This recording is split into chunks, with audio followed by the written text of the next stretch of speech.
ఎక్కువ తలస్నానం చేయొచ్చా లేదా మనం తెలుసుకుందాం. దుమ్ము ధూళి ప్రభావం వల్ల సరైన పోషణ సంరక్షణ చర్యలు తీసుకోకపోవడం వలన అనారోగ్య సమస్యలు, ఈ కారణాల వల్ల జుట్టు ఊడుతుంది మనకు తెలుసు. అయితే అతిగా శుభ్రం చేయడం వలన కూడా జుట్టు ఊడిపోతుంది. మామూలుగా వారానికి 2-3 సార్లు తలస్నానం చేస్తారు. అలా కాకుండా జిడ్డు తక్కువ ఉందని, తాజాగా అనిపిస్తుందని రోజు తలస్నానం చేస్తే దానివల్ల నష్టాలే. అవేంటంటే మన జుట్టు అంతా రాలిపోయి సన్నబారిపోతుంది. రోజు తలస్నానం 2 రోజులకు ఒకసారి తలస్నానం చేయడం వల్ల జుట్టు సన్నబడుతుంది.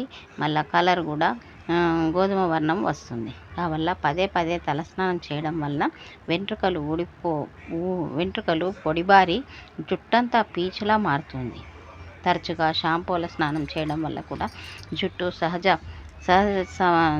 నలుపును కోల్పోతుంది, గోధుమ రంగులోకి మారుతుంది, మెరుపు తగ్గుతుంది. దీనికి తోడుగా తలపై ఉన్న చర్మము పొడిబారి పొలుసుగా రాలుతుంది. కాబట్టి మనము ఎక్కువగా తలస్నానం చేయకూడదు. మామూలుగా వారానికి ఒకసారి లేకుంటే 2 సార్లు చేసి షాంపూతో కాకుండా కుంకుడుగాయ మరియు శీకాకాయ, మందార ఆకులు నలిపి తలస్నానం చేయడం వల్ల జుట్టు మందంగా పొడవుగా మారుతుంది. మరియు తలస్నానం చేశాక కొబ్బరి నూనె మరి నువ్వుల నూనె దాంట్లో మందార ఆకులు కాచి లేకుంటే మందార పూలు కాచిన నూనె తలకు రాసుకుంటే మనకు జుట్టు నల్లగా పొడుగుగా మందంగా మారుతుంది. కాబట్టి తలస్నానం చేసినాక తొందరగా మనము నూనె రాసుకోవాలి. తలకు నూనె రాసుకోకపోతే జుట్టు తెల్లగా మారిపోతుంది. కాబట్టి తలస్నానం చేశాక తెల్ల జుట్టు రావద్దు అనుకుంటే మనము వెంట్రుకలకు వారానికి 2 సార్లు తలకు నూనె రాసుకోవాలి. వారానికి 2 సార్లు తలస్నానం చేసినా పర్వాలేదు. కానీ ఎక్కువ మటుకు వారంకి ఒకసారి చేస్తే చాలు. ఎందుకంటే మనము ఎక్కువ బయట దుమ్ము ధూళి అలా అనిపించినప్పుడే చేయాలి.